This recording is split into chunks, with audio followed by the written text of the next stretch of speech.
Next data types. ജാവയിൽ നമ്മൾ variables use ചെയ്യുന്നുണ്ട്. Variables എന്ന് പറഞ്ഞാൽ എന്താ? ഐഡൻറ്റിഫയേഴ്സ്. യൂസർ ഡിഫൈൻ ചെയ്യുന്നതാണ് ഐഡൻറ്റിഫയേഴ്സ്. അപ്പം ഇങ്ങനെയുള്ള വേരിയബിൾസിൻ്റെ സൈസും ആ വേരിയബിളിൽ എന്ത് ടൈപ്പ് വാല്യൂ ആണ് സ്റ്റോർ ചെയ്യുന്നതെല്ലാം ഡിഫൈൻ ചെയ്യാൻ വേണ്ടിയിട്ട് യൂസ് ചെയ്യുന്നതാണ് ഡാറ്റ ടൈപ്സ്. ഓക്കെ, അപ്പോൾ ഡാറ്റ ടൈപ്സ് എന്താ സ്പെസിഫൈ ചെയ്യുക? അതായത് വേരിയബിളിലെ ഏത് ടൈപ്പ് വാല്യൂ ആണ് സ്റ്റോർ ചെയ്യുന്നത്, ആ വാല്യൂവിനെ സ്റ്റോർ ചെയ്യാൻ വേണ്ടി എത്ര സൈസ് വേണം, അങ്ങനത്തെ കാര്യങ്ങളെല്ലാം ഡാറ്റ ടൈപ്സ് സ്പെസിഫൈ ചെയ്യുന്നത്. അപ്പോൾ ഡാറ്റ ടൈപ്പിന് മെയിൻലി 2 ടൈപ്സായിട്ട് ഡിവൈഡ് ചെയ്തിട്ടുണ്ട്. പ്രിമിറ്റീവും ഉണ്ട്, നോൺ പ്രിമിറ്റീവും ഉണ്ട്. പ്രിമിറ്റീവ് ഡാറ്റ ടൈപ്പിനെ വീണ്ടും 2ആയിട്ട് ഡിവൈഡ് ചെയ്തിട്ടുണ്ട്, numeric and non numeric. Non പ്രിമിറ്റീവിൽ വരുന്നതാണ് ക്ലാസസ്, അറേ, ഇൻ്റർഫേസ്. ഓക്കെ, ഇത് നിങ്ങൾക്ക് ഓരോ ചാപ്റ്ററായിട്ട് തന്നെ പഠിക്കാനുണ്ട്. അപ്പം ഇതിപ്പം ഞാൻ ഡീറ്റെയിൽ ആയിട്ട് പറയുന്നില്ല. ഇനി പ്രിമിറ്റീവ് ടൈപ്പാന്ന് പറഞ്ഞു 2ആയി ഡിവൈഡ് ചെയ്തിട്ടുണ്ടെന്ന് പറഞ്ഞു, ന്യൂമറിക്കും നോൺ ന്യൂമറിക്കും എന്ന് പറഞ്ഞു. ന്യൂമറിക് ഡാറ്റ ടൈപ്പിനെ വീണ്ടും 2ആയിട്ട് ഡിവൈഡ് ചെയ്തിട്ടുണ്ട്, ഇൻറ്റീജറും floating point. Non numeric data ടൈപ്പിനെ വീണ്ടും 2ആയിട്ട് ഡിവൈഡ് ചെയ്തിട്ടുണ്ട്, ക്യാരക്ടറും ബൂളിയനും. ഓക്കെ, അതിൽ first one integer data type. Integer data ടൈപ്പിനെ നമ്മൾ ഇൻറ്റ് എന്ന് പറഞ്ഞിട്ടാണ് റെപ്രസെൻറ്റ് ചെയ്യുക. അതായത് ഇൻറ്റ് എ, ബി എന്നെല്ലാം പറഞ്ഞ് എഴുതില്ലേ, അതന്നെ ഇൻറ്റീജർ ടൈപ്പിനാണ് ഇൻഡിക്കേറ്റ് ചെയ്യുന്നത്. ഇൻറ്റീജർ ടൈപ്പിൽ ഡാറ്റ ടൈപ്പ് എന്ന് പറഞ്ഞു കഴിഞ്ഞാൽ വോൾ നമ്പേഴ്സ്, അതായത് ഡെസിമൽ പോയിൻ്റ് ഇല്ലാതെ, ഫ്രാക്ഷണൽ വാല്യൂസ് ഇല്ലാതെ ഡാറ്റേനെ സ്റ്റോർ ചെയ്യാൻ വേണ്ടിയിട്ടാണ് ഈ ഡാറ്റ ടൈപ്പ് യൂസ് ചെയ്യുന്നത്. അതായത് എക്സാമ്പിൾ പറയുകയാണെങ്കിൽ 123, അതുപോലെ -96 അങ്ങനെയുള്ള വാല്യൂസ്, അതായത് ഫ്രാക്ഷണൽ പോയിൻ്റ് ഇല്ല, ഡെസിമൽ പോയിൻ്റ് ഇല്ല, അങ്ങനെയുള്ള വാല്യൂസിൻ്റെ സ്റ്റോർ ചെയ്യാൻ വേണ്ടിയിട്ടാണ് ഇൻറ്റീജർ ഡാറ്റ ടൈപ്പ് യൂസ് ചെയ്യുന്നത്. ഇപ്പോൾ ഇൻറ്റ് എന്ന് വെച്ചിട്ടാണ് നമ്മൾ എന്ത് ചെയ്യുക, ഇൻറ്റീജർ ഡാറ്റ ടൈപ്പിനെ റെപ്രസെൻറ്റ് ചെയ്യുക. ഓക്കെ, ഇൻറ്റീജർ ഡാറ്റ ടൈപ്പിനെ വീണ്ടും 4ആയിട്ട് ഡിവൈഡ് ചെയ്തിട്ടുണ്ട്. അതാണ് ബൈറ്റ്, ഷോർട്ട്, ഇൻറ്റ്, ലോങ്. അപ്പോൾ ഇതിനെ ഇങ്ങനെ ഡിവൈഡ് ചെയ്തിരിക്കുന്നത് അതിൻ്റെ സൈസിൻ്റെ ബേസിലാണ് ഡിവൈഡ് ചെയ്തിരിക്കുന്നത്. ഇപ്പം ബൈറ്റ് 1 ബൈറ്റ് ഡാറ്റ ആയിരിക്കും ഇതിൽ സ്റ്റോർ ചെയ്യാൻ പറ്റുക. ബൈറ്റ് എന്ന് പറയുന്ന ഇൻറ്റീജർ ടൈപ്പിലേക്ക് സ്റ്റോർ ചെയ്യാൻ പറ്റുക. ഷോർട്ടിലാണെങ്കിൽ 2 ബൈറ്റ് ഡാറ്റേനെ വരെ സ്റ്റോർ ചെയ്യാം. ഇൻറ്റിലാണെങ്കിൽ 4 ബൈറ്റ് ഡാറ്റേനെ വരെ സ്റ്റോർ ചെയ്യാം. ലോങ്ങിലാണെങ്കിൽ 8 ബൈറ്റ്സ് ഡാറ്റേനെ വരെ സ്റ്റോർ ചെയ്യാം. നമുക്ക് 1 ബൈറ്റ് എന്താണെന്ന് പറയാം, 8 ബിറ്റ്സ്. അപ്പം ബൈറ്റ് എന്ന് പറയുന്ന ഇൻറ്റീജർ ടൈപ്പിൽ എന്ത് സ്റ്റോർ ചെയ്യാൻ പറ്റും, 8 ബിറ്റ്സ് വരെ സ്റ്റോർ ചെയ്യാം. ഷോർട്ട് എന്ന് പറയുന്ന ഡാറ്റ ടൈപ്പിൽ എത്ര ബിറ്റ്സ് വരെ സ്റ്റോർ ചെയ്യാം, 8 × 2 16 ബിറ്റ്സ് വരെ സ്റ്റോർ ചെയ്യാം. ഇൻറ്റ് എന്ന് പറയുന്ന ഇൻറ്റീജർ ഡാറ്റ ടൈപ്പിൽ അതായത് 8 × 4 മീൻസ് 8 × 4 32 ബിറ്റ്സ് വരെ സ്റ്റോർ ചെയ്യാം. ലോങ്ങിലോ 8 × 8 64 ബിറ്റ്സ് വരെ നമുക്ക് എന്ത് ചെയ്യാം, സ്റ്റോർ ചെയ്യാൻ പറ്റും. അതായത് ഇൻറ്റീജർ ഡാറ്റ ടൈപ്പ് എന്ന് പറഞ്ഞു കഴിഞ്ഞാൽ വോൾ നമ്പേഴ്സിനെ സ്റ്റോർ ചെയ്യാൻ വേണ്ടിയിട്ടാണ് യൂസ് ചെയ്യുക. മെയിൻലി 4 ടൈപ്പാണുള്ളത്, ബൈറ്റ്, ഷോർട്ട്, ഇൻറ്റ്, ലോങ്. ബൈറ്റിലാണെങ്കിൽ 1 ബൈറ്റ് ഡാറ്റേനെ സ്റ്റോർ ചെയ്യാൻ പറ്റും. സൈസ് എന്ന് പറഞ്ഞു കഴിഞ്ഞാൽ 1 ബൈറ്റ്. ഷോർട്ടിൻ്റെ കേസ് എന്ന് പറഞ്ഞാൽ 2 ബൈറ്റ്സ് വരെ സ്റ്റോർ ചെയ്യാൻ പറ്റും. ഇൻറ്റിൻ്റെ കേസ് എന്ന് പറഞ്ഞാൽ 4 ബൈറ്റ്സ് വരെ സ്റ്റോർ ചെയ്യാൻ പറ്റും. ലോങ്ങിൻ്റെ കേസിൽ 8 ബൈറ്റ്സ് വരെ സ്റ്റോർ ചെയ്യാൻ പറ്റും. ഓക്കെ, ഇപ്പോൾ എക്സാമ്പിൾ പറയുകയാണെങ്കിൽ int a, b, short a, പിന്നെന്താ ബൈറ്റ് എ, അങ്ങനെയെല്ലാം കൊടുക്കുന്നതാണ് ഇൻറ്റീജർ ഡാറ്റ ടൈപ്പ്. ഇനി floating point type. Floating point ടൈപ്പിൻ്റെ കേസിലെന്ന് പറഞ്ഞു കഴിഞ്ഞാൽ ഇൻറ്റീജർ പോലെ വോൾ നമ്പേഴ്സ് അല്ല വരിക, ഫ്രാക്ഷണൽ പോയിൻറ്റ്സ് വരും. അതായത് ഫ്രാക്ഷണൽ വാല്യൂവിനെ സ്റ്റോർ ചെയ്യാൻ വേണ്ടിയിട്ടാണ് ഫ്ലോട്ടിംഗ് പോയിൻ്റ് ടൈപ്പ് യൂസ് ചെയ്യുന്നത്. എക്സാമ്പിൾ പറയുകയാണെങ്കിൽ 27.59, 3.5 അങ്ങനത്തെ കാര്യങ്ങളെല്ലാം വരുന്നത് ഏതാ, ഫ്ലോട്ടിംഗ് പോയിൻ്റ് നമ്പേഴ്സാണ്. ഓക്കെ, 2 രീതിയിലുള്ള ഡാറ്റ ടൈപ്പാണ് ഉള്ളത് ഫ്ലോട്ടിംഗ് പോയിൻ്റ് ടൈപ്പിൽ. ഫ്ലോട്ടും ഉണ്ട്, ഡബിളും ഉണ്ട്. അപ്പോൾ ഫ്ലോട്ടിലാണെങ്കിൽ നമുക്ക് എത്ര വരെ സ്റ്റോർ ചെയ്യാൻ പറ്റും, 4 ബൈറ്റ്സ് വരെ സ്റ്റോർ ചെയ്യാൻ പറ്റും. അതായത് 32 ബിറ്റ്സ് വരെ സ്റ്റോർ ചെയ്യാൻ പറ്റും. ഡബിളിലാണെങ്കിൽ 8 ബൈറ്റ്സ് വരെ സ്റ്റോർ ചെയ്യാൻ പറ്റും. അതായത് എന്നിട്ട് എത്ര വരിക, 64 ബിറ്റ്സ് വരെ സ്റ്റോർ ചെയ്യാൻ പറ്റും. വേറെ രീതിയിൽ പറയുകയാണെങ്കിൽ സിംഗിൾ പ്രെസിഷൻ ആണ് വാല്യൂ എങ്കിൽ നമുക്ക് എന്ത് ചെയ്യാം, ഫ്ലോട്ട് എന്ന് പറയുന്ന ഡാറ്റ ടൈപ്പ് ഉപയോഗിക്കാം. ഡബിൾ പ്രെസിഷൻ നമ്പേഴ്സ് ആണെങ്കിൽ ഡബിൾ എന്ന് പറയുന്ന ഫ്ലോട്ടിംഗ് പോയിൻ്റ് ടൈപ്പ് നമുക്ക് ഉപയോഗിക്കാം. പ്രിസിഷൻ എന്ന് പറഞ്ഞു കഴിഞ്ഞാൽ ഡോട്ട് കഴിഞ്ഞിട്ടുള്ള ആ വാല്യൂവിൻ്റെ എത്ര വാല്യൂ വരെ ഉപയോഗിക്കുന്നു എന്നുള്ള റേഞ്ച്. അതായത് 32 ബിറ്റ്സ് ഉള്ള വാല്യൂ ആണെങ്കിൽ നമുക്ക് എന്ത് ചെയ്യാം, ഫ്ലോട്ട് ഉപയോഗിക്കാം. 64 ബിറ്റ്സ് ഉള്ള വാല്യൂ ആണെങ്കിൽ ഡബിൾ ഉപയോഗിക്കാം. ഒന്നും കൂടി പറഞ്ഞുതരാം. ഫ്ലോട്ടിംഗ് പോയിൻ്റ് ടൈപ്പിൻ്റെ കേസിലെന്ന് പറഞ്ഞു കഴിഞ്ഞാൽ പോയിൻ്റ് വരുന്ന വാല്യൂസിനെയാണ് സ്റ്റോർ ചെയ്യാൻ വേണ്ടി യൂസ് ചെയ്യുന്നത്. അപ്പോൾ അതിനെ നമ്മൾ ഫ്ലോട്ട് എന്ന് പറഞ്ഞിട്ടാണ് റെപ്രസെൻറ്റ് ചെയ്യുക. ഓക്കെ, അപ്പോൾ 2 രീതിയിലാണ് ഫ്ലോട്ടിംഗ് പോയിൻ്റ് വരുന്ന ടൈപ്പ്. ഫ്ലോട്ടും ഉണ്ട്, ഡബിളും ഉണ്ട്. 64 ആണെങ്കിൽ നമ്മൾ ഡബിൾ യൂസ് ചെയ്യുന്നു, 32 ബിറ്റ്സ് ആണെങ്കിൽ ഫ്ലോട്ട് യൂസ് ചെയ്യുന്നു. അതായത് ഫ്ലോട്ടിന് സ്റ്റോർ ചെയ്യാൻ വേണ്ടി 4 ബൈറ്റ് യൂസ് ചെയ്യുന്നു, ഡബിൾ സ്റ്റോർ ചെയ്യാൻ വേണ്ടി 8 ബൈറ്റ്സ് യൂസ് ചെയ്യുന്നു. ഇനി നെക്സ്റ്റ് ഡാറ്റ ടൈപ്പ് എന്ന് പറഞ്ഞു കഴിഞ്ഞാൽ ക്യാരക്ടർ ഡാറ്റ ടൈപ്പാണ്. ക്യാരക്ടർ ഡാറ്റ ടൈപ്പ് എന്ന് എങ്ങനെ റെപ്രസെൻറ്റ് ചെയ്യുക എന്ന് വെച്ച് കഴിഞ്ഞാൽ കാർ എന്ന് വെച്ചിട്ടാണ് റെപ്രസെൻറ്റ് ചെയ്യുക. ഓക്കെ, ഇതിലെന്ന് പറഞ്ഞു കഴിഞ്ഞാൽ എന്താ, ക്യാരക്ടേഴ്സ് സ്റ്റോർ ചെയ്യാൻ വേണ്ടിയിട്ട് ഉപയോഗിക്കുക. പക്ഷേ ഒരു ക്യാരക്ടറിനെ ഹോൾഡ് ചെയ്യേണ്ടിക്ക് എത്ര ബിറ്റ്സ് വേണം? നമുക്ക് 2 ബൈറ്റ്സാണ് വേണ്ടത്. അതായത് 16 ബിറ്റ്സ് വേണം ഒരു സിംഗിൾ ക്യാരക്ടറിനെ സ്റ്റോർ ചെയ്യാൻ വേണ്ടി. 2 ബൈറ്റ്സാണ് വരിക. അതായത് 16 ബിറ്റ്സ്. 2 × 8 16 അല്ലേ? ഓക്കെ. അതായത് ഒറ്റ ക്യാരക്ടറിനെ സ്റ്റോർ ചെയ്യാൻ വേണ്ടി 2 ബൈറ്റ്സ് വേണം. ഇനി നാലാമത്തെ ഡാറ്റ ടൈപ്പ് എന്ന് പറഞ്ഞു കഴിഞ്ഞാൽ boolean data type. Boolean data ടൈപ്പിൻ്റെ കേസിലെന്ന് പറഞ്ഞു കഴിഞ്ഞാൽ നമ്മളിപ്പോൾ ഒരു എക്സിക്യൂട്ട് ചെയ്യുന്ന സമയത്ത് കണ്ടീഷൻ ചെക്ക് ചെയ്യാൻ വേണ്ടി വരും. അതായത് ട്രൂ ആണോ ഫോൾസ് ആണോ അങ്ങനത്തെ കാര്യങ്ങൾ. അപ്പോൾ ആ ഒരു കണ്ടീഷൻ ഇൻഡിക്കേറ്റ് ചെയ്യാൻ വേണ്ടിയിട്ടാണ് ബൂളിയൻ ടൈപ്പ് യൂസ് ചെയ്യുന്നത്. അപ്പം 2 വാല്യൂസേ വരുള്ളൂ. ഒന്നിക്ക് ട്രൂ അല്ലെങ്കിൽ ഫോൾസ്. ട്രൂ ആണെങ്കിൽ 1ഉം ഫോൾസ് ആണെങ്കിൽ 0 എന്ന് പറയുന്ന വാല്യൂവിനെ കാണിക്കുക. അതുകൊണ്ട് തന്നെ ആ ടൈപ്പ് വാല്യൂവിന് ഡാറ്റേനെ സ്റ്റോർ ചെയ്യാൻ വേണ്ടി 1 ബിറ്റ് മാത്രമേ വേണ്ടുള്ളൂ. അതായത് നമുക്ക് 2 കണ്ടീഷനേ വരുന്നുള്ളൂ. ഒന്നിക്ക് ട്രൂ അല്ലെങ്കിൽ ഫോൾസ്. അപ്പോൾ ട്രൂ ആണെങ്കിൽ 1ഉം ഫോൾസ് ആണെങ്കിൽ 0. അതുകൊണ്ട് ബൂളിയൻ ടൈപ്പ് ഡാറ്റ ടൈപ്പിനെ സ്റ്റോർ ചെയ്യാൻ വേണ്ടി 1 ബിറ്റ് മാത്രമേ യൂസ് ചെയ്യുന്നുള്ളൂ. ഓക്കെ. ഇനി നെക്സ്റ്റ് ടോപ്പിക് എന്ന് പറഞ്ഞു കഴിഞ്ഞാൽ കോൺസ്റ്റൻറ്റ് എന്ന് പറഞ്ഞു കഴിഞ്ഞാൽ എന്താ? എക്സിക്യൂട്ട് ചെയ്യുന്ന സമയത്ത് വാല്യൂ ചേഞ്ച് ചെയ്യൂല. അതാണ് കോൺസ്റ്റൻറ്റ്. ഓക്കെ. അതെന്ന് പറഞ്ഞു കഴിഞ്ഞാൽ മാറ്റങ്ങൾ ഉണ്ടാവില്ല. No change. ഈ കോൺസ്റ്റൻറ്റിന് തന്നെ 2ആയിട്ട് ഡിവൈഡ് ചെയ്തിട്ടുണ്ട്. ന്യൂമറിക് കോൺസ്റ്റൻ്റ് ഉണ്ട്, ക്യാരക്ടർ കോൺസ്റ്റൻ്റ് ഉണ്ട്. അപ്പോൾ ന്യൂമറിക് കോൺസ്റ്റൻറ്റിൽ വരുന്നതാണ് integer constant, real constant. Okay. പിന്നെ ഇൻറ്റീജർ കോൺസ്റ്റൻറ്റ് വീണ്ടും ഡിവൈഡ് ചെയ്തിട്ടുണ്ട്. ഡെസിമൽ, ഒക്ടൽ, ഹെക്സാ ഡെസിമൽ അങ്ങനെയുള്ളത്. റിയൽ കോൺസ്റ്റൻറ്റിനെ 2 രീതി നമുക്ക് റെപ്രസെൻറ്റ് ചെയ്യാം. ഡെസിമൽ നൊട്ടേഷൻ വെച്ച് റെപ്രസെൻറ്റ് ചെയ്യാം, എക്സ്പോണൻഷ്യൽ റെപ്രസെൻറ്റേഷൻ, അതായത് എക്സ്പോണൻഷ്യൽ നൊട്ടേഷൻ വെച്ച് റെപ്രസെൻറ്റ് ചെയ്യാം, അല്ലെങ്കിൽ സയൻറ്റിഫിക് നൊട്ടേഷൻ വെച്ച് റെപ്രസെൻറ്റ് ചെയ്യാം. ഓക്കെ. ഈ ക്യാരക്ടർ കോൺസ്റ്റൻ്റാണ് സിംഗിൾ ക്യാരക്ടർ, അതുപോലെ സ്ട്രിങ് കോൺസ്റ്റൻറ്റ്. സ്ട്രിങ് ക്യാരക്ടർ അതായത് അത് ഒറ്റ ക്യാരക്ടർ വെച്ചിട്ടുള്ളതും സീക്വൻസ് ഓഫ് ക്യാരക്ടർ വെച്ചിട്ടുള്ളതും. അപ്പോൾ നമുക്ക് ഓരോന്ന് എന്താണെന്ന് വിശദമായിട്ട് നോക്കാം. First one integer constant. Integer constant എന്ന് പറഞ്ഞു കഴിഞ്ഞാൽ എന്താണ്? പേര് തന്നെയുണ്ട്, ഹോൾ നമ്പേഴ്സിനെ സ്റ്റോർ ചെയ്യാം. ഇപ്പോൾ ഇൻറ്റീജർ കോൺസ്റ്റൻറ്റിനെ 3ആയിട്ടാണ് ഡിവൈഡ് ചെയ്തിരിക്കുന്നത്. 3 ടൈപ്സാണ് ഉള്ളത്. Decimal integer, octal integer, hexadecimal integer. അതിൽ ഫസ്റ്റ് വൺ ഡെസിമൽ ഇൻറ്റീജർ.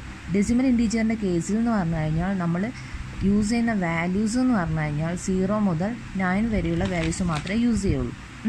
അതായത് ബേസ് 10 അല്ലേ 0 മുതൽ 9 വരെയുള്ളത്. അതായത് നമ്മൾ ഇൻറ്റീജർ കോൺസ്റ്റൻ്റ് ആണ് എഴുതുന്നതെങ്കിൽ അതിൽ ഡെസിമൽ ഇൻറ്റീജർ ടൈപ്പ് ആണെങ്കിൽ 0 മുതൽ 9 വരെയുള്ള വാല്യൂസ് മാത്രമേ യൂസ് ചെയ്യുള്ളൂ. എക്സാമ്പിൾ പറയുകയാണെങ്കിൽ 56, 93 അങ്ങനെയുള്ള വാല്യൂസ്. ഓക്കെ. നെക്സ്റ്റ് ടൈപ്പ് എന്ന് പറഞ്ഞാൽ ഒക്ടൽ ഇൻറ്റീജർ. ഒക്ടൽ ഇൻറ്റീജറിൻ്റെ കേസിൽ എന്ന് പറഞ്ഞാൽ വോൾ നമ്പറേ വരുള്ളൂ. പക്ഷേ ഏത് വരെയുള്ള റേഞ്ച്? 0 മുതൽ 7 വരെയുള്ള കോമ്പിനേഷൻ യൂസ് ചെയ്തിട്ട് എഴുതുന്ന നമ്പേഴ്സ് മാത്രമേ ഇതിൽ വരുള്ളൂ, ഒക്ടൽ ഇൻറ്റീജറിൽ വരുള്ളൂ. ഓക്കെ. അതായത് ബേസ് 8. അപ്പം ഒക്ടൽ ഇൻറ്റീജറിൻ്റെ പ്രത്യേകത എന്താണെന്ന് വെച്ച് കഴിഞ്ഞാൽ ഏത് നമ്പർ തുടങ്ങുമ്പോഴും അതിൻ്റെ തുടക്കത്തിൽ എന്ത് വേണം? 0 വേണം. അതായത് ഒരു ലീഡിങ് 0 ഉണ്ടാവും. അപ്പോൾ എനിക്ക് ഇവിടെ എന്ന് പറഞ്ഞാൽ നേരത്തെ ഡെസിമൽ ഇൻറ്റീജർ ഒരു എക്സാമ്പിൾ പറഞ്ഞു 56. അതിന് ഒക്ടൽ ഇൻറ്റീജറായി എഴുതുമ്പോൾ എന്താ എഴുതുക? അതിൻ്റെ മുന്നിൽ ഒരു 0 വരും. 0 അതായത് 0/56. ഓക്കെ. അങ്ങനെയാണ് വരിക. അതായത് 056 എന്നാണ് വരിക. അതായത് ഏത് കോൺസ്റ്റൻറ്റ് വാല്യൂൻ്റെ മുന്നിൽ എന്തുണ്ടാവും? ലീഡിങ് 0 ഉണ്ടാവും. അതായത് ഒരു 0 മുന്നിലുണ്ടാവും. ഏത് നമ്പറിൻ്റെ മുന്നിലും ഒരു 0 ഉണ്ടാവും. അതാണ് ഒക്ടൽ ഇൻറ്റീജറിനെ ഇൻഡിക്കേറ്റ് ചെയ്യാൻ വേണ്ടി ചെയ്യുന്നത്. ഇനി മൂന്നാമത്തെ ഇൻറ്റീജർ കോൺസ്റ്റൻറ്റ് എന്ന് പറഞ്ഞു കഴിഞ്ഞാൽ ഹെക്സാഡെസിമൽ ഇൻറ്റീജർ കോൺസ്റ്റൻ്റ് ആണ്. ഈ ഹെക്സാഡെസിമൽ ഇൻറ്റീജർ കോൺസ്റ്റൻറ്റ് എന്ന് പറഞ്ഞു കഴിഞ്ഞാൽ നമ്മൾ യൂസ് ചെയ്യുന്ന വാല്യൂവിൻ്റെ റേഞ്ച് എന്ന് പറഞ്ഞു കഴിഞ്ഞാൽ 0 മുതൽ 9ഉം പിന്നെയോ 10ന് പകരം Aയും പിന്നെ B അങ്ങനെ F വരെയുള്ള വാല്യൂസ്. അതായത് 10 മുതൽ 15 വരെയുള്ള വാല്യൂസിന് നമ്മൾ ആൽഫബറ്റ്സ് യൂസ് ചെയ്യുക, A to F. അപ്പോൾ അത് സ്മോൾ ലെറ്ററും യൂസ് ചെയ്യും, ക്യാപിറ്റൽ ലെറ്ററും യൂസ് ചെയ്യും. ഓക്കെ. മറ്റേത് ഇതും തമ്മിലുള്ള ഇപ്പം ഞാൻ പറഞ്ഞു ഒക്ടൽ ഇൻറ്റീജറിൻ്റെ കേസിൽ 0 ആണ് തുടങ്ങുന്നതെന്ന് പറഞ്ഞു. ഹെക്സാഡെസിമലിൻ്റെ കേസിൽ ഏത് ഇൻറ്റീജർ വാല്യൂ ആണ് ഹെക്സാഡെസിമലിലേക്ക് റെപ്രസെൻറ്റ് ചെയ്യേണ്ടത്? അതിൻ്റെ മുന്നിൽ എന്ന് പറഞ്ഞു കഴിഞ്ഞാൽ 0x വെച്ചിട്ട് റെപ്രസെൻറ്റ് ചെയ്യാം. അതായത് 0x. അതിൽ എന്ന് പറഞ്ഞു കഴിഞ്ഞാൽ X ക്യാപിറ്റൽ ലെറ്ററും ആവാം അല്ലെങ്കിൽ സ്മോൾ ലെറ്ററും ആവാം. ഓക്കെ. ക്യാപിറ്റൽ ലെറ്ററിൽ നമുക്ക് 0x എന്ന് എഴുതാം, അല്ലെങ്കിൽ സ്മോൾ ലെറ്ററിൽ 0x എഴുതാം. അതായത് ഹെക്സാഡെസിമൽ ഇൻറ്റീജർ ആണെങ്കിൽ എപ്പോഴും എന്തുണ്ടാവും? തുടക്കത്തിൽ 0x എന്ന് പറഞ്ഞിട്ടുണ്ടാവും. ഇനി അടുത്ത ടൈപ്പാണ് റിയൽ കോൺസ്റ്റൻറ്റ്. റിയൽ കോൺസ്റ്റൻറ്റ് എന്ന് പറഞ്ഞു കഴിഞ്ഞാൽ നമുക്ക് എന്തുണ്ടാവും? ഫ്രാക്ഷണൽ വാല്യൂസ് ഉണ്ടാവും. റിയൽ കോൺസ്റ്റൻ്റ് അകത്ത് ഫ്രാക്ഷണൽ വാല്യൂസ് വരിക, അതായത് ഡെസിമൽ പോയിൻ്റുള്ള നമ്പേഴ്സിനെ കാണിക്കുന്നതാണ് റിയൽ കോൺസ്റ്റൻറ്റ്. കോൺസ്റ്റൻറ്റ് എന്താണെന്ന് ഞാൻ പറഞ്ഞു, എക്സിക്യൂട്ട് ചെയ്യുന്ന സമയത്ത് വാല്യൂ ചേഞ്ച് ചെയ്യില്ല.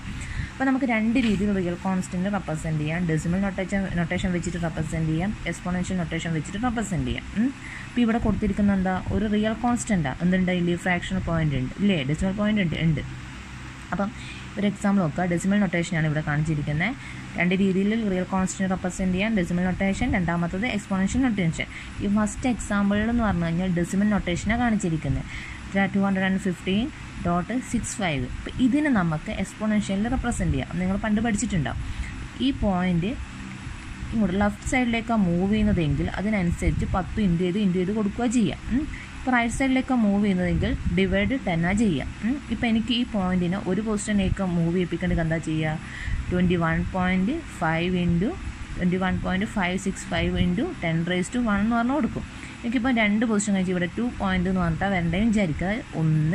അതായത് ഒരു പൊസിഷൻ കഴിഞ്ഞു, രണ്ടാമത്തെ പൊസിഷനിലേക്ക് മൂവ് ചെയ്യേണ്ടതെന്ന് വിചാരിക്കുക. അപ്പോൾ എന്താ ചെയ്യുക? ഇൻറ്റു 10⁻2 ആണ് ഇൻറ്റു ചെയ്യേണ്ടത്. അപ്പോൾ അങ്ങനെ എഴുതിയാണ് ഇത് 2.1565 ഇൻറ്റു 10⁻2. അപ്പോൾ എനിക്ക് ഈ പോയിൻറ്റ് 3, 1, 2, 3 പൊസിഷൻ ഇവിടെയാണ് വരേണ്ടെങ്കിൽ എന്താ ചെയ്യുക? ഇൻറ്റു 10⁻3 എന്ന് പറഞ്ഞിട്ട് കൊടുക്കുക. എനിക്ക് പോയിൻറ്റ് ഇപ്പം റൈറ്റ് സൈഡിലോട്ട് ഒരു പൊസിഷൻ മൂവ് ചെയ്യേണ്ടെങ്കിൽ എന്താ ചെയ്യുക? ഇൻറ്റു 10⁻1 കൊടുക്കുക. എനിക്ക് 2 പൊസിഷൻ കഴിഞ്ഞിട്ട് മൂവ് ചെയ്യേണ്ടെങ്കിലോ ഇൻറ്റു 10⁻2 എന്നാണ് കൊടുക്കുക. അപ്പോൾ ഇവിടെ എക്സാമ്പിൾ ഉണ്ട്. ഇപ്പം എനിക്കിത് ഇവിടെ നിന്ന് 2 പൊസിഷനാണ് മൂവ് ചെയ്യേണ്ടത്, 1, 2. അപ്പോൾ എന്ത് ചെയ്തു? ഞാൻ ഇൻറ്റു 10⁻10 കൊടുത്തു. അപ്പോൾ ഈ പോയിൻറ്റ് ഇനി ഇങ്ങോട്ടേക്ക് ഒറ്റ പൊസിഷൻ മൂവ് ചെയ്യേണ്ടെങ്കിൽ എന്ത് ചെയ്തു? ഞാൻ 10⁻1 വെച്ചിട്ട് കൊടുത്തു. ഓക്കെ, അപ്പോൾ ഇതാണ് അതിൻ്റെ എക്സ്പോണൻഷ്യൽ നൊട്ടേഷൻ. ഏത് രീതിയിൽ വേണമെങ്കിൽ നമുക്ക് പോയിൻ്റ് അങ്ങോട്ട് മൂവ് ചെയ്തിട്ട് എഴുതിപ്പിക്കാം. അപ്പോൾ ഇതിൻ്റെ എക്സ്പോണൻഷ്യൽ നൊട്ടേഷനിലേക്ക് മാറ്റുമ്പം എത്ര പാർട്ട് വരുന്നുണ്ട്? 1, 2, പിന്നെ 3 പാർട്ട് വരുന്നുണ്ട്. അപ്പം ഇവിടെ അതായത് മെയിൻലി എന്തുണ്ട്? ഇത് നമ്മുടെ ഡെസിമൽ നൊട്ടേഷനിലാണെങ്കിൽ എന്ത് വരുന്നുണ്ട്? ഡെസിമൽ നൊട്ടേഷൻ കഴിഞ്ഞാൽ ഫ്രാക്ഷണൽ പാർട്ടുണ്ട്, ഇൻറ്റീജർ പാർട്ടുണ്ട്, പിന്നെ എന്തുണ്ട്? എക്സ്പോണൻ്റ് പാർട്ടുണ്ട്. അപ്പോൾ നമുക്ക് ഈ ഒരു പോർഷന്, അതായത് ഇതുവരെയുള്ള പോർഷൻ നമുക്ക് മാൻഡിസ എന്ന് പറയാം, ഈ ഒരു പോർഷന് എക്സ്പോണൻ്റ് എന്ന് പറയാം. അപ്പോൾ അതിൻ്റെ സിൻടാക്സ് നോക്കിയേ, മാൻഡിസ ഇ എക്സ്പോണൻ്റ്. എക്സ്പോണൻഷ്യൽ നൊട്ടേഷൻ്റെ സിൻടാക്സ് ആണ് ഇവിടെ കൊടുത്തിരിക്കുന്നത്, മാൻഡിസ ഇ എക്സ്പോണൻ്റ്. അപ്പോൾ ഇവിടെ ഏതാ മാൻഡിസ പാർട്ട്? ഈ ഒരു ഭാഗമാണ് മാൻഡിസ പാർട്ട്. പിന്നെ എന്ത് എടുക്കും? നമ്മൾ ഈ എക്സ്പോണൻ്റ് എത്രയാണോ വരിക അത് കൊടുക്കും. മുകളിലത്തെ എക്സാമ്പിളിൻ്റെ കേസിലാണെങ്കിൽ ഇതാണ് മാൻഡിസ പാർട്ട്, ഇത് എക്സ്പോണൻ്റ്. അപ്പോൾ അതുപോലെ കൊടുത്തു 2.1565 ഇ, അതായത് എക്സ്പോണൻ്റ് നൊട്ടേഷനാണ്. സോ ഇ പിന്നെ എക്സ്പോണൻ്റ് എന്ന് പറഞ്ഞു കഴിഞ്ഞാൽ 2. ഇ എന്ന് പറയുന്നത് നമുക്ക് സ്മോൾ ലെറ്ററും കൊടുക്കാം, ക്യാപിറ്റൽ ലെറ്ററും കൊടുക്കാം. ഓക്കെ, ഇനി നെക്സ്റ്റ് വൺ എന്ന് പറഞ്ഞു കഴിഞ്ഞാൽ അടുത്ത constant, character constant. Character constant എന്ന് പറഞ്ഞു കഴിഞ്ഞാൽ സിംഗിൾ ക്യാരക്ടർ കോൺസ്റ്റൻ്റ് ഉണ്ട്, സ്ട്രിങ് കോൺസ്റ്റൻറ്റും ഉണ്ട്. സിംഗിൾ ക്യാരക്ടർ കോൺസ്റ്റൻ്റ് ആണെങ്കിൽ നമ്മൾ എപ്പോഴും എന്ത് ചെയ്യും? സിംഗിൾ കോട്സിലാണ് കൊടുക്കുക. ഓക്കെ, ഇപ്പോൾ ഞാൻ ഇവിടെ ഒരു 5 എന്ന് പറയുന്ന വാല്യൂ കൊടുത്തിരിക്കുന്നു. കോഡ്സിൻ്റെ ഉള്ളിൽ ഒരു 5 എന്ന് പറഞ്ഞാൽ കൊടുത്തിരിക്കുന്നു.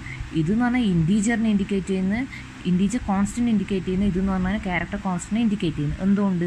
സിംഗിൾ കോഡ്സിൻ്റെ ഉള്ളിലാണ് നമ്മൾ വാല്യൂ കൊടുത്തിരിക്കുന്നത്. അപ്പോൾ സിംഗിൾ കോഡ്സിൻ്റെ ഉള്ളിൽ എന്ത് ഡിജിറ്റ്സ് ആയിക്കോട്ടെ, ആൽഫബറ്റ്സ് ആയിക്കോട്ടെ, ക്യാരക്ടേഴ്സ് ആയിക്കോട്ടെ, എന്ത് കൊടുത്ത സ്പെഷ്യൽ ക്യാരക്ടേഴ്സ് എന്തായിക്കോട്ടെ, അതിനെല്ലാം എന്തായിട്ടാണ് ഉപയോഗിക്കുക? ക്യാരക്ടർ കോൺസ്റ്റൻ്റ് ആയിട്ടാണ് യൂസ് ചെയ്യുക. ഇനി സ്ട്രിങ് കോൺസ്റ്റൻറ്റ്. സ്ട്രിങ് എന്ന് പറഞ്ഞു കഴിഞ്ഞാൽ സീക്വൻസ് ഓഫ് ക്യാരക്ടേഴ്സാണ്. ഓക്കെ, അപ്പോൾ സ്ട്രിങ് കോൺസ്റ്റൻറ്റ് നമ്മൾ റെപ്രസെൻറ്റ് ചെയ്യുന്നത് എപ്പോഴും ഡബിൾ കോട്സിൻ്റെ ഉള്ളിലാണ്. അപ്പോൾ എന്ത് ചെയ്യും? ഇപ്പോൾ XY എന്നുള്ളത് ഇത് സ്ട്രിങ് അല്ലേ, അപ്പോൾ അതിനെ റെപ്രസെൻറ്റ് ചെയ്യാൻ നമ്മൾ എന്ത് ചെയ്യുക? ഡബിൾ കോട്സിൻ്റെ ഉള്ളിലാണ് എഴുതേണ്ടത്. ഓക്കെ, അപ്പോൾ ഒന്നും കൂടി പറഞ്ഞുതരാം. ജാവയിലെ കോൺസ്റ്റൻസ് എന്ന് പറഞ്ഞു കഴിഞ്ഞാൽ മെയിൻലി 2 ടൈപ്പ് ഉള്ളത്. ന്യൂമറിക് കോൺസ്റ്റൻ്റ് ഉണ്ട്, ക്യാരക്ടർ കോൺസ്റ്റൻ്റ് ഉണ്ട്. ന്യൂമറിക് കോൺസ്റ്റൻറ്റിനെ 2ആയിട്ട് ഡിവൈഡ് ചെയ്തിട്ടുണ്ട്, integer constant, real constant. Integer constant വീണ്ടും 3ആയി ഡിവൈഡ് ചെയ്തിട്ടുണ്ട്, decimal, octal, hexadecimal. Decimal integer constant ആണെങ്കിൽ 0 മുതൽ 9 വരെയുള്ള വാല്യൂസ് വെച്ച് എഴുതുന്നതാണ് മീൻസ് ഡെസിമൽ കോൺസ്റ്റൻറ്റ്. എക്സാമ്പിൾ പറയുകയാണെങ്കിൽ 56. രണ്ടാമത്തെ എന്ന് പറഞ്ഞാൽ octal integer constant. Octal integer കോൺസ്റ്റൻറ്റിൻ്റെ കേസിൽ 0 മുതൽ 7 വരെയുള്ള വാല്യൂസ് വെച്ചിട്ട് എഴുതുന്നതാണ്.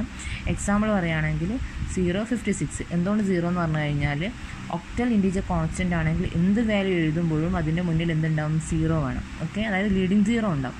നെക്സ്റ്റ് കോൺസ്റ്റൻ്റ് എന്ന് പറഞ്ഞാൽ ഹെക്സാഡെസിമൽ കോൺസ്റ്റൻ്റ് ആണ്. ഹെക്സാഡെസിമൽ കോൺസ്റ്റൻ്റ് എങ്ങനെ എഴുതുക എന്ന് വെച്ച് കഴിഞ്ഞാൽ നമ്മൾ 0 മുതൽ 9 വരെയുള്ള വാല്യൂയും A to F വരെ, അതായത് 10 മുതൽ 15 പകരം ആൽഫബറ്റ്സ് A to F വരെയുള്ള വാല്യൂസ് വെച്ചിട്ട് എഴുതുന്നതാണ് ഹെക്സാഡെസിമൽ. ഇതിൻ്റെ പ്രത്യേകത എന്താണെന്ന് വെച്ച് കഴിഞ്ഞാൽ ഏത് നമ്പർ ആണെങ്കിലും അതിന് മുന്നിൽ ഒന്നിക്കൽ 0 സ്മോൾ ലെറ്റർ എക്സ് ഉണ്ടാവും, അല്ലെങ്കിൽ 0 ക്യാപിറ്റൽ ലെറ്റർ എക്സ് വെച്ചിട്ട് മാത്രമേ അത് തുടങ്ങുള്ളൂ. അതായത് ലീഡിങ് 0x ഉണ്ടാവും. ഈ റിയൽ കോൺസ്റ്റൻറ്റ് നമുക്ക് 2 രീതിയിൽ റെപ്രസെൻറ്റ് ചെയ്യാം. ഡെസിമൽ നൊട്ടേഷൻ വെച്ചിട്ട് റെപ്രസെൻറ്റ് ചെയ്യാം, exponential notation or scientific notation വെച്ച് റെപ്രസെൻറ്റ് ചെയ്യാം. ഡെസിമൽ നൊട്ടേഷൻ ആണെങ്കിൽ 2.56 എന്ന് വരുന്ന കേസ്. എക്സ്പോണൻഷ്യൽ നൊട്ടേഷൻ ആണെങ്കിൽ എന്തുണ്ടാവും? അത് നമ്മൾ ഇൻറ്റു 10⁻2 എന്നെല്ലാം വരുന്ന ആ ഒരു കേസ്. അപ്പം നമ്മളങ്ങനെ എഴുതും 2.15 ഇ. 10⁻2 വരുന്ന ആ വാല്യൂ ഇ കഴിഞ്ഞിട്ട് എഴുതും 2. ഓക്കെ, ഇപ്പോൾ 10⁻2 ആണെങ്കിൽ ഇ 2 എന്ന് പറഞ്ഞിട്ട് എഴുതും. ഓക്കെ, അപ്പോൾ അതിൽ 2 പാർട്ടാണ് വരുന്നത്, മാൻഡിസ പാർട്ടും ഉണ്ട്, എക്സ്പോണൻ്റ് പാർട്ടും ഉണ്ട്. പിന്നെ വേറൊരു പേര് കൂടി പറയും, സയൻറ്റിഫിക് നൊട്ടേഷൻ എന്ന് പറയും. ഇനി അടുത്ത ക്യാരക്ടർ കോൺസ്റ്റൻ്റ് ആണ്. അതിൽ രണ്ടായി ഡിവൈഡ് ചെയ്തിട്ടുണ്ട്. സ്ട്രിംഗ് ക്യാരക്ടർ, അതായത് single character constant, string constant. Single character constant ആണെങ്കിൽ സിംഗിൾ കോട്സിൻ്റെ ഉള്ളിൽ എഴുതും, സ്ട്രിംഗ് കോൺസ്റ്റൻ്റ് ആണെങ്കിൽ ഡബിൾ കോട്സിൻ്റെ ഉള്ളിൽ എഴുതും. അപ്പോൾ ഇതാണ് ജാവയിൽ മെയിനായിട്ട് യൂസ് ചെയ്യുന്ന കോൺസ്റ്റൻസ്. കോൺസ്റ്റൻസ് എന്ന് പറഞ്ഞു കഴിഞ്ഞാൽ എക്സിക്യൂട്ട് ചെയ്യുന്ന സമയത്ത് അതിൻ്റെ വാല്യൂ മാറൂല.